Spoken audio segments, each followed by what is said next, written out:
previewing every SEC football team from the worst to the best team. It should come as no surprise that we start with Vanderbilt.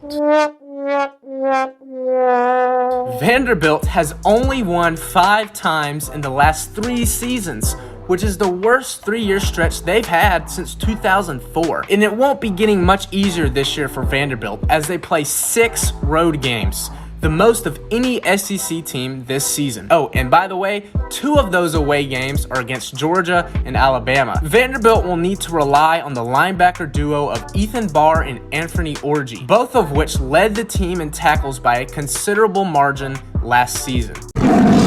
This offseason, Missouri signed Luther Burden, who is the #1 ranked wide receiver in the 2022 recruiting class. He became just the 4th 5-star recruit to ever sign with Missouri. Throwing to Burden will be Brady Cook, who was just announced as the starting quarterback. Cook has a career completion percentage of an absurd 80% with a decent sample size of 65 passes. By the way, I've combined over 14 preseason rankings to come up with the rankings for this video. Don't yell at me if you don't like the list. Instead, direct your anger at these websites.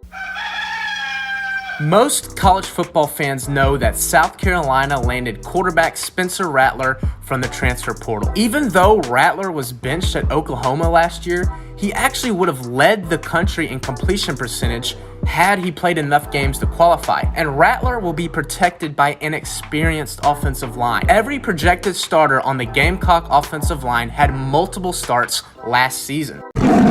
The biggest coaching change this offseason was Brian Kelly's move to LSU. Kelly's offense will get a boost from the return of star wide receiver Kayshon Boutte. Boutte has led LSU in receiving yards the last 2 seasons, despite missing the last 7 games of 2021. LSU seemingly has a 2-way battle for the quarterback job between Garrett Nussmeier and Arizona State transfer Jaden Daniels.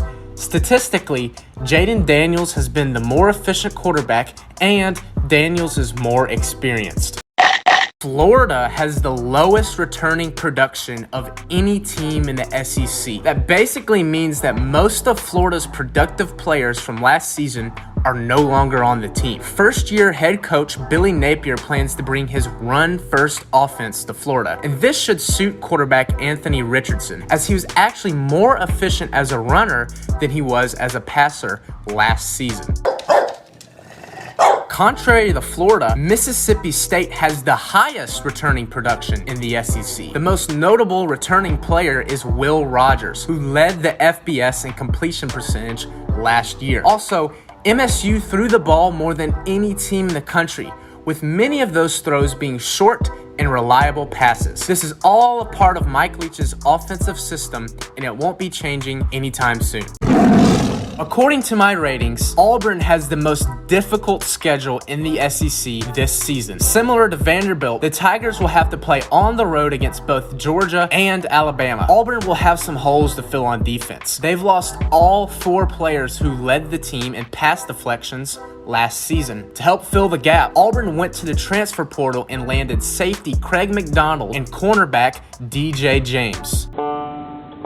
Tennessee's Cedric Tillman was one of the most productive wide receivers in the SEC last season. In fact, every SEC player that had more receiving yards than him are now in the NFL. And by the way, Tennessee had the fastest offensive tempo in the country last season, and I'd expect this fast pace to continue once again in 2022. Kentucky will be happy to return each of their 5 leading rushers from last season. An astonishing 94% of Kentucky's rushing yards from last season belong to players that are still on the team. This is a good thing, as head coach Mark Stoops is known for wanting to run the ball. But last season, Kentucky actually increased their use of passing attempts with reliable quarterback Will Levis. This trend should continue as Levis returns to the team in 2022. This offseason, Ole Miss landed a quarterback and tight end duo from USC in Jackson Dart and Michael Trigg. It seems that Trigg will get the start, but there is still a quarterback battle between Jackson Dart and Luke Altmaier. Ole Miss will continue to be one of the most interesting teams to watch in college football. Last year, the Rebels had the third fastest offensive tempo in the country and went for it on fourth down more than any other SEC team by a wide margin. Oh, and by the way, Lane Kiffin is the coach, so that's always interesting.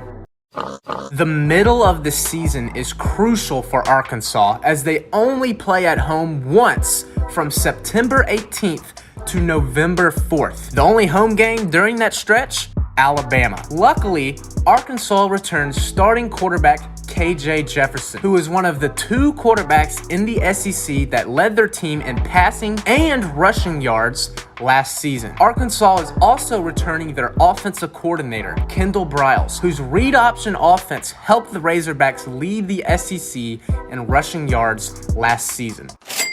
It's been no secret that Texas A&M has secured the best signing class of all time. The Aggies signed 8 of the top 25 recruits in the 2022 class. While the Aggies do have 3 players that are competing for the starting quarterback spot, the running backs will not be a problem. Devin Achane, who's expected to start at running back, led the FBS with an absurd 7 yards per carry last season. A&M also returns wide receiver Ananias Smith, who led the team in receiving touchdowns last season. Aggie fans have been looking forward to the showdown against Alabama all offseason, but they do have some interesting matchups before then.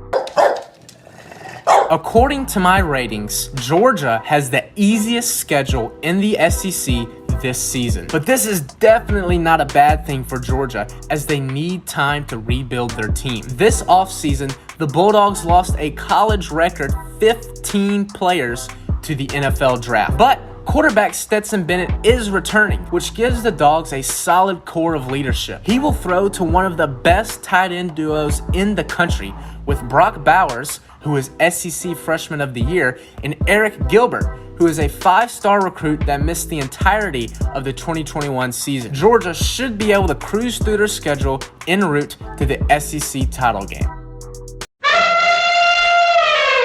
Alabama is the Vegas favorite to win the national title this season. The SP Plus computer rankings project Alabama to have the best defense in the SEC. Alabama returns the Heisman Trophy winner, Bryce Young, and they also return Will Anderson, who led the country in sacks last season. Alabama added 4 offensive players from the transfer portal, all of which are expected to start. This includes running back Jahmyr Gibbs, who will help the Tide's running and passing game. Gibbs led all Power 5 running backs in yards per reception when playing for Georgia Tech last season.